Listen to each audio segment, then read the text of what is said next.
ಇತ್ತೀಚೆಗೆ ಚಾಮರಾಜನಗರ ಜಿಲ್ಲೆಯ ಮಲೆ ಮಹದೇಶ್ವರ ಬೆಟ್ಟದ ಅಭಯಾರಣ್ಯದಲ್ಲಿ ನಡೆದಿರುವಂಥ ಹುಲಿಗಳ ಹತ್ಯೆ ಪ್ರಕರಣದ ಹಿನ್ನೆಲೆಯಲ್ಲಿ ಅರಣ್ಯ ಇಲಾಖೆಯಲ್ಲಿ ನಡೀತಾ ಇರುವಂಥ ಭ್ರಷ್ಟಾಚಾರ, ಅರಣ್ಯ ಇಲಾಖೆಯ ಎದುರಿಸ್ತಾ ಇರುವಂಥ ಸಮಸ್ಯೆಗಳು ಮತ್ತು ಅರಣ್ಯ ಇಲಾಖೆಯ ಅಧಿಕಾರಿಗಳ ವೈಫಲ್ಯ, ನಾಯಕತ್ವದ ಕೊರತೆ ಇತ್ಯಾದಿಗಳ ಬಗ್ಗೆ ಹಸಿರುವಾಸಿ ಒಂದು ಗ್ರೌಂಡ್ ರಿಪೋರ್ಟನ್ನು ನಿಮ್ಮೆಲ್ಲರ ಮುಂದೆ ಇಟ್ಟಿತ್ತು.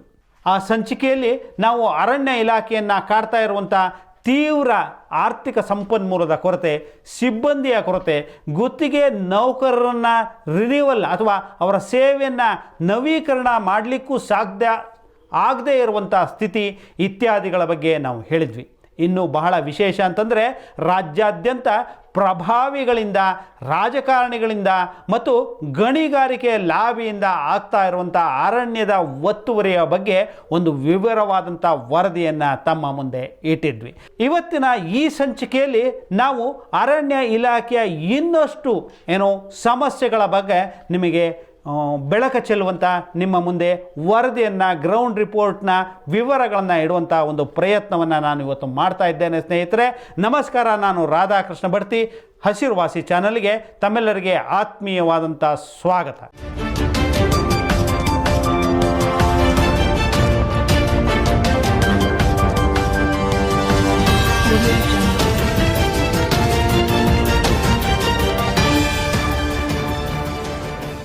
ಕಳೆದ ಸಂಚಿಕೆಯಲ್ಲಿ ಹೇಳಿದ್ದೆ ಸ್ನೇಹಿತರೆ, ರಾಜ್ಯಾದ್ಯಂತ ಯಾವ್ಯಾವ ವಿಭಾಗದಲ್ಲಿ, ಯಾವ್ಯಾವ ವಲಯದಲ್ಲಿ ಅರಣ್ಯದ ಒತ್ತುವರಿ ಆಗ್ತಾ ಇದೆ, ಎಷ್ಟು ವರ್ಷಗಳಿಂದ ಅದು ಕುಳಿತಿದೆ ಮತ್ತು ಈ ಭೂ ಒತ್ತುವರಿದಾರರು ಅಂದರೆ ಅರಣ್ಯ ಒತ್ತುವರಿದಾರರ ವಿರುದ್ಧ ಏನು ಕ್ರಮ ಕೈಗೊಂಡಿದ್ದಾರೆ ಎನ್ನೆಲ್ಲ ವಿವರಗಳನ್ನು ನಿಮ್ಮ ಮುಂದೆ ಇಟ್ಟಿದ್ದೆ.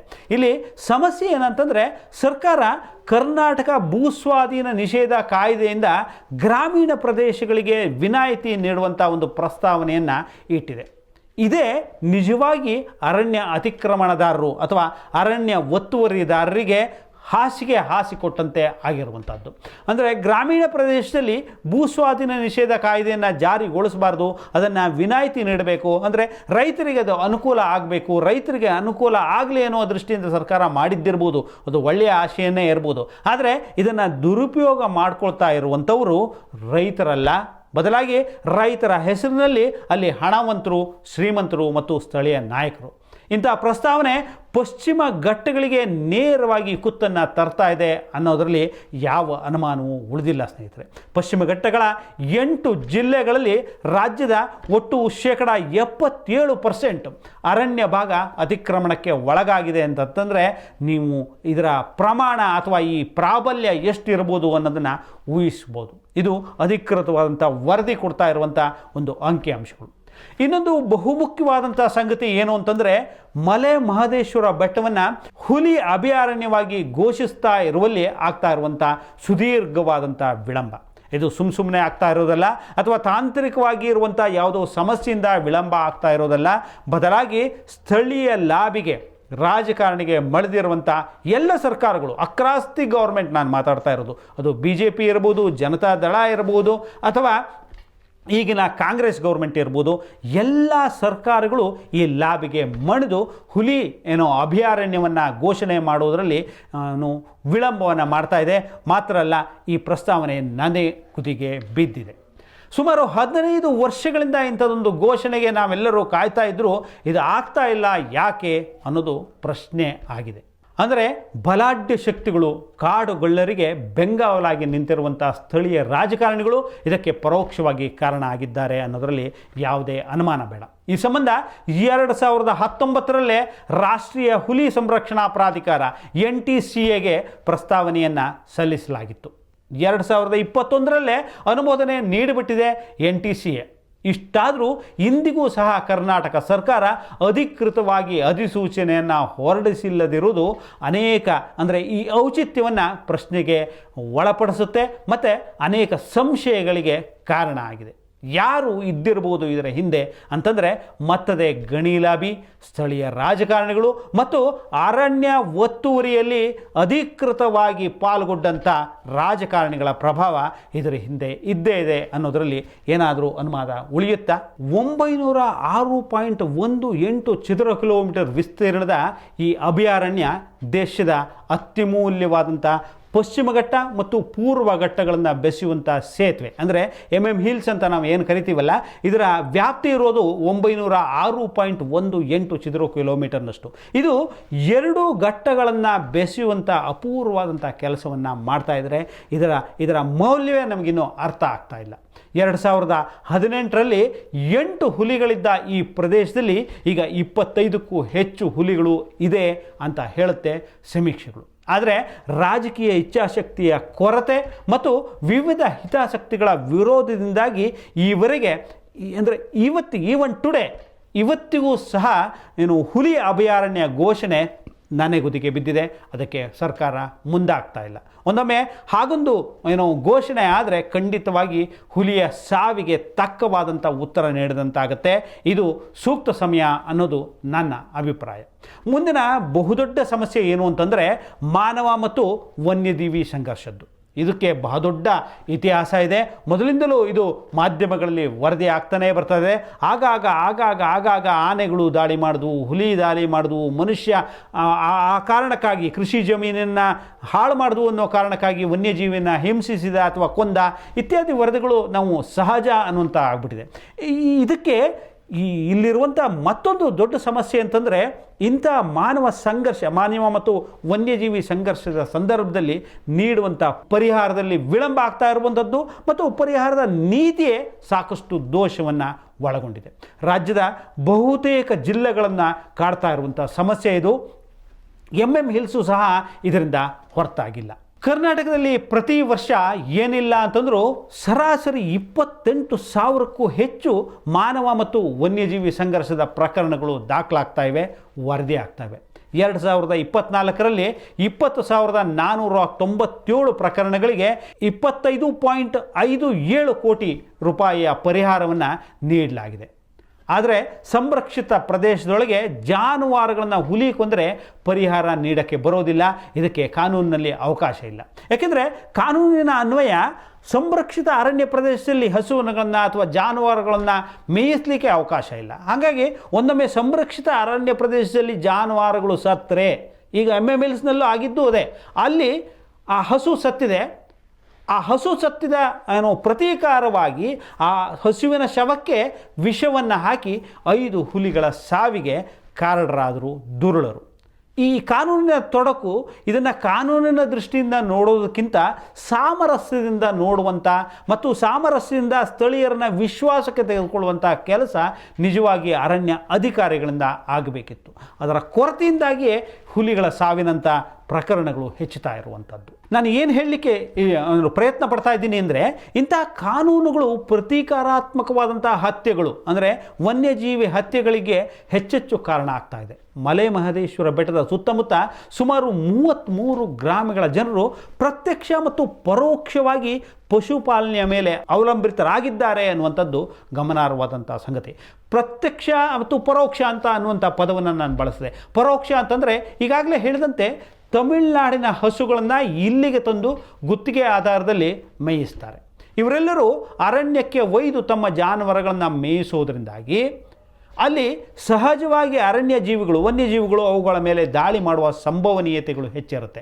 ಆದರೆ ಇಲಾಖೆ ಇಂಥ ಅಕ್ರಮ ಹಸು ಮೇಯಿಸುವಿಕೆಯ ತಡೆಗಾಗಲಿ, ಜಾಗೃತಿ ಮೂಡಿಸೋದಕ್ಕಾಗಲಿ ಯಾವುದೇ ಪರಿಣಾಮಕಾರಿ ಕ್ರಮಗಳನ್ನಾಗಲಿ ಜಾಗೃತಿ ಕ್ರಮಗಳನ್ನಾಗಲಿ ಈವರೆಗೆ ಕೈಗೊಂಡಿಲ್ಲ.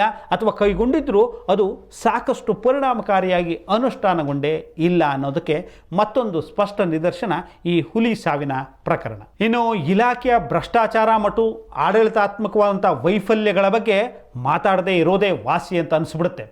ಯಾಕೆಂದರೆ ಈ ಹೆಸರು ಹೇಳಲಿಕ್ಕೆ ಅಥವಾ ಹೆಸರನ್ನು ಬಹಿರಂಗಪಡಿಸಲಿಕ್ಕೆ ಇಚ್ಛಿಸಿದ ಒಂದು ಉನ್ನತ ಅಧಿಕಾರಿಯೇ ಈ ಬಗ್ಗೆ ಸಾಕಷ್ಟು ವಿಷಾದನೀಯವಾಗಿ ಹಸಿರುವಾಸಿ ಜೊತೆ ಮಾತಾಡಿದ್ದಾರೆ.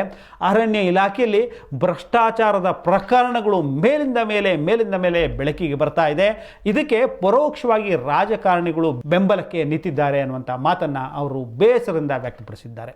2022ರಲ್ಲಿ ಕೊಡಗು ಜಿಲ್ಲೆಯಲ್ಲಿ 66 ಸಾಗವಾನಿ ಮರಗಳ ಅಕ್ರಮ ಕಡಿತದ ಪ್ರಕರಣದಲ್ಲಿ ಮಾಜಿ DCF ವೈ ಚಕ್ರಪಾಣಿ ಮತ್ತು ಅವರ ಕೆಲವು ಸಿಬ್ಬಂದಿಗಳ ಮೇಲೆ ಅಪರಾಧ ಪ್ರಕರಣ ದಾಖಲಾಗಿದ್ದು ಇದಕ್ಕೊಂದು ಸ್ಯಾಂಪಲ್ ಅಷ್ಟೇ. ಅಯ್ಯೋ, ಅದನ್ನು ಬಿಟ್ಬಿಡಿ. ಕಳೆದ ವರ್ಷ ಅಂದರೆ 2024ರಲ್ಲಿ ಅಂದರೆ ಕಳೆದ ವರ್ಷ ಅಷ್ಟೇ ಕೋಲಾರ ಜಿಲ್ಲೆಯಲ್ಲಿ ವನೀಕರಣ ಅಂದರೆ ಫಾರೆಸ್ಟನ್ನು ಅಂದರೆ ಅರಣ್ಯ ಸಂಪನ್ಮೂಲವನ್ನು ಅಭಿವೃದ್ಧಿಪಡಿಸಲಿಕ್ಕೆ ಅಥವಾ ಅರಣ್ಯವನ್ನು ಬೆಳೆಸಲಿಕ್ಕೆ ಮೀಸಲಾದಂಥ ಸುಮಾರು 1.75 ಕೋಟಿ ನಿಧಿಯನ್ನು ದುರುಪಯೋಗ ಮಾಡಿದ ಪ್ರಕರಣ ಬೆಳಕಿಗೆ ಬಂದಿತ್ತು.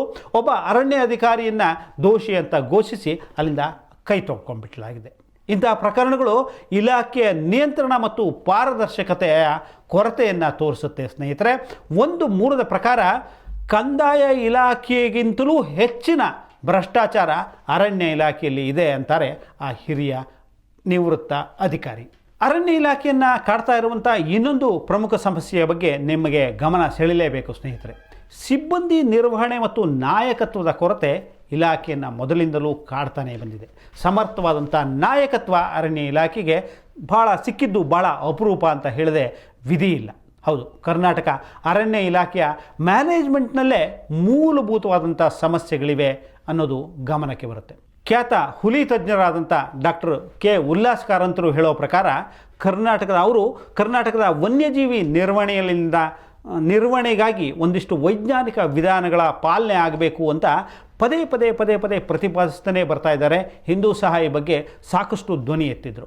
ಆದರೆ ರಾಜ್ಯದ ಅಧಿಕಾರಿಗಳಾಗಲಿ ರಾಜಕೀಯ ನಾಯಕರುಗಳಾಗಲಿ ಇದನ್ನು ಗಂಭೀರವಾಗಿ ಪರಿಗಣಿಸಲೇ ಇಲ್ಲ, ನಿರ್ಲಕ್ಷಿಸ್ತಾನೆ ಬರ್ತಾ ಇದ್ದಾರೆ. ಅಂದರೆ ಅರಣ್ಯದಲ್ಲಿ ವಾಸ ಮಾಡ್ತಾ ಇರುವಂಥ ಮೂಲ ನಿವಾಸಿಗಳು ಅಂತ ನಾವು ಅವ್ರನ್ನ ಕರಿಬೋದು. ಅರಣ್ಯದಲ್ಲಿ ಒಕ್ಕಲೆಬ್ಬಿಸೋದೇ ಇವರ ಆದ್ಯತೆ ಆಗಿರುವಂಥ ಇಲಾಖೆಗೆ ಸೋಕಾಲ್ಡ್ ಅಧಿಕಾರಿಗಳಿಗೆ ಒಂದು ವಿಷಯ ಗೊತ್ತಿರಲಿ ಸ್ನೇಹಿತರೆ. ಒಂದು ಕಾಲದಲ್ಲಿ ಅರಣ್ಯ ಸ್ವಯಂ ಪ್ರೇರಿತ ಪುನರ್ವಸತಿಗೆ ಕರ್ನಾಟಕ ಹೆಸರುವಾಸಿಯಾಗಿತ್ತು. ಇವತ್ತು ಅರಣ್ಯವಾಸಿಗಳನ್ನು ಅಥವಾ ಅರಣ್ಯ ನಿವಾಸಿಗಳನ್ನು ಒಕ್ಕಲೆಬ್ಬಿಸೋದೇ ಸಾಧನೆ ಅಂತ ಅಧಿಕಾರಿಗಳು ಅಂದುಕೊಟ್ಟಂಗೆ ಇದ್ದೆ. ಹಿಂದೆ ಹಾಗಾದರೆ ಇದು ಸಾಧ್ಯ ಆಗಿದ್ದು ಹೇಗೆ ಅಂತಂದರೆ, ಆದಿವಾಸಿಗಳು ಸೇರಿದಂತೆ ಸ್ಥಳೀಯರನ್ನು ವಿಶ್ವಾಸಕ್ಕೆ ತೆಗೆದುಕೊಳ್ಳುವಂಥ ಕೆಲಸವನ್ನು ಅಧಿಕಾರಿಗಳು ಮಾಡ್ತಾಯಿದ್ರು. ಮತ್ತು ಅವರ ವಿಶ್ವಾಸದಲ್ಲಿ ಕಾಡಿನ ಸಂರಕ್ಷಣೆಗೂ ಸಹ ಅವರನ್ನು ಬಳಸ್ತಾಯಿದ್ರು. ಆದರೆ ಈಗ ಮಧ್ಯಪ್ರದೇಶ ಮತ್ತು ಮಹಾರಾಷ್ಟ್ರಕ್ಕಿಂತಲೂ ನಮ್ಮ ರಾಜ್ಯ ಈ ವಿಚಾರದಲ್ಲಿ ಹಿಂದಿದೆ. ನಾಗರಹೊಳೆ ಹುಲಿ ಅಭಯಾರಣ್ಯದಲ್ಲಿ 300ಕ್ಕೂ ಹೆಚ್ಚು ಅಂದರೆ ಆದಿವಾಸಿ ಕುಟುಂಬಗಳನ್ನು ಪುನರ್ವಸತಿಗಳಿಗಾಗಿ ಅರ್ಜಿ ಸಲ್ಲಿಸಿದ್ದಾರೆ. ಅವರು ಈವರೆಗೆ ಅವರಿಗೆ ಮನೆಯನ್ನು ನಿರ್ಮಿಸಿಕೊಡೋದಾಗಲಿ ಅಥವಾ ಬದಲಿ ವ್ಯವಸ್ಥೆ ಮಾಡೋದಕ್ಕಾಗಲಿ ಸರ್ಕಾರ ಆಸಕ್ತಿ ತೋರಿಸಲೇ ಇಲ್ಲ. ಹಾಗಿದ್ದ ಮೇಲೆ ಅಂಥ ನಿವಾಸಿಗಳು ಹೇಗೆ ಅರಣ್ಯ ಸಂರಕ್ಷಣೆಯಲ್ಲಾಗಲಿ ಅಥವಾ ವನ್ಯಜೀವಿಯ ಸಂರಕ್ಷಣೆಯಾಗಲಿ ಅರಣ್ಯದ ಬಗ್ಗೆ ಅಥೆಂಟಿಕ್ ಆಗಿ ಗೊತ್ತಿರುವಂಥದ್ದು ಮಾತನಾಡೋರು ಯಾರಾದರೂ ಇದ್ದರೆ ಅದು ಆದಿವಾಸಿಗಳು ಮಾತ್ರ. ಅವರನ್ನು ವಿಶ್ವಾಸಕ್ಕೆ ತಗೊಳ್ಳದೇ ಇದ್ದರೆ ಖಂಡಿತವಾಗಿಯೂ ಅವರು ಮುಗುಮ್ಮಾಗಿ ಉಳಿದು ಬಿಡ್ತಾರೆ. ಅಥವಾ ಕೆಲವು ಸಂದರ್ಭದಲ್ಲಿ, ಎಲ್ಲರೂ ಅಂತ ಹೇಳೋದಿಲ್ಲ, ಕೆಲವು ಸಂದರ್ಭದಲ್ಲಿ ಇವರೇ ವಿದ್ರೋಹ ಚಟುವಟಿಕೆಗಳಿಗೆ ಕುಮ್ಮಕ್ಕು ಕೊಡೋದು ಇದೆ, ಉಪಾಯವನ್ನು ಹೇಳ್ಕೊಡೋದು ಸಹ ಇದೆ. ಹಾಗಾಗಿ ಅವರನ್ನು ವಿಶ್ವಾಸಕ್ಕೆ ತಗೊಳ್ಳೋದು ಭಾಳ ಮುಖ್ಯ. ಅಂಥ ಕೆಲಸ ನಮ್ಮ ಇಲಾಖೆಯಿಂದ ಇವರಿಗೆ ಆಗ್ತಾನೇ ಇಲ್ಲ. ಆದರೂ ಭಾಳ ಕಡಿಮೆ ಪ್ರಮಾಣದಲ್ಲಿ ಆಗ್ತಾ ಇರುವಂಥದ್ದು. ಒಟ್ಟಾರೆ ಅನುಮಾನನೇ ಇಲ್ಲ ಸ್ನೇಹಿತರೆ, ಚಾಮರಾಜನಗರದ ಹುಲಿ ಹತ್ಯಾಕಾಂಡ ಕರ್ನಾಟಕ ಅರಣ್ಯ ಇಲಾಖೆಯಲ್ಲಿ ತುಂಬಿ ತುಳುಕ್ತಾ ಇರುವಂಥ ಸಮಸ್ಯೆಗಳ ಸರಮಾಲೆಯ ಪರಿಣಾಮ ಅಂತ ಹೇಳಲೇಬೇಕಾಗುತ್ತೆ.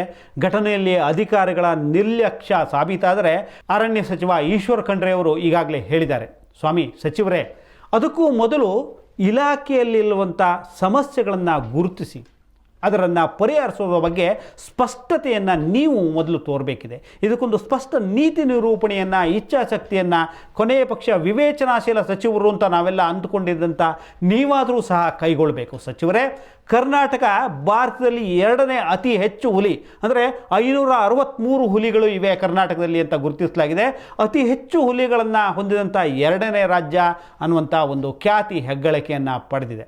ಅರಣ್ಯ ಇಲಾಖೆ ತನ್ನ ಬೇಜವಾಬ್ದಾರಿತನದಿಂದ ಇಂಥ ಹೆಗ್ಗಳಿಕೆಗೆ ಅಥವಾ ಖ್ಯಾತಿಗೆ ಮಸಿ ಬೀಳ್ತಾ ಇದೆ. ಹುಲಿಗಳ ಸಾವು ಕೇವಲ ದುರದೃಷ್ಟಕರ ಘಟನೆ ಅಂತ ನಾನು ಹೇಳಲಿಕ್ಕೆ ಇಷ್ಟಪಡೋದಿಲ್ಲ. ಯಾಕೆಂದರೆ ಬದಲಿಗೆ ಇದೊಂದು ಕರ್ನಾಟಕ ಅರಣ್ಯ ಇಲಾಖೆಯ ವ್ಯವಸ್ಥಿತ ವೈಫಲ್ಯಗಳ ಸ್ವಯಂಕೃತ ಅಪರಾಧ ಅಂತ ನಾನು ಬಣ್ಣಿಸಲಿಕ್ಕೆ ಇಷ್ಟಪಡ್ತೇನೆ ಸ್ನೇಹಿತರೆ. ಕೇವಲ ಘಟನೆಯ ನಂತರ ತನಿಖೆಗೆ ಆದೇಶಿಸೋದ್ರಿಂದಾಗಲಿ ಅಥವಾ ಯಾರೋ ಒಂದು 2-3 ಜನರನ್ನ ಸಸ್ಪೆಂಡ್ ಮಾಡೋದ್ರಿಂದಾಗಲಿ ಏನೂ ಸಾಧನೆ ಆಗೋದಿಲ್ಲ ಸಚಿವರೇ. ಅದರ ಬದಲಿಗೆ ಮೂಲ ಕಾರಣಗಳನ್ನು ಗುರುತಿಸಿ ವ್ಯವಸ್ಥಿತವಾದಂಥ ಬದಲಾವಣೆಗಳನ್ನು ತರುವ ಕೆಲಸ ಆಗಬೇಕು. ಅದು ನಿಮ್ಮಿಂದ ಆಗತ್ತೆ ಅಂತ ಆಶಿಸ್ತೇನೆ. ಇಲಾಖೆಗಳಲ್ಲಿನ ಸಮಸ್ಯೆಗಳಿಗೆ ಪರಿಹಾರ ಕಂಡುಕೊಳ್ಳುವಂಥ ಸಮಗ್ರ ನೀತಿ ಮತ್ತು ಕ್ರಮದ ಅಗತ್ಯ ಇದೆ. ಇನ್ನಾದರೂ ಈ ಹುಲಿಗಳ ಸಾವಿನ ಪ್ರಕರಣದಿಂದ ಪ್ರೇರಿತರಾಗಿ ಇನ್ನಾದರೂ ಈ ಬಗ್ಗೆ ಕ್ರಮ ಜರುಗಿಸ್ತೀರಿ. ಕರ್ನಾಟಕದ ಅರಣ್ಯದ ಅಮೂಲ್ಯ ಸಂಪತ್ತನ್ನು, ವನ್ಯಜೀವಿಯ ಅಮೂಲ್ಯ ಸಿರಿವಂತಿಕೆಯನ್ನು ರಕ್ಷಿಸುವಂಥ ಕೆಲಸ ನಿಮ್ಮಿಂದ ಆಗತ್ತೆ ಅಂತ ಆಶಿಸ್ತೇನೆ. ನಮಸ್ಕಾರ.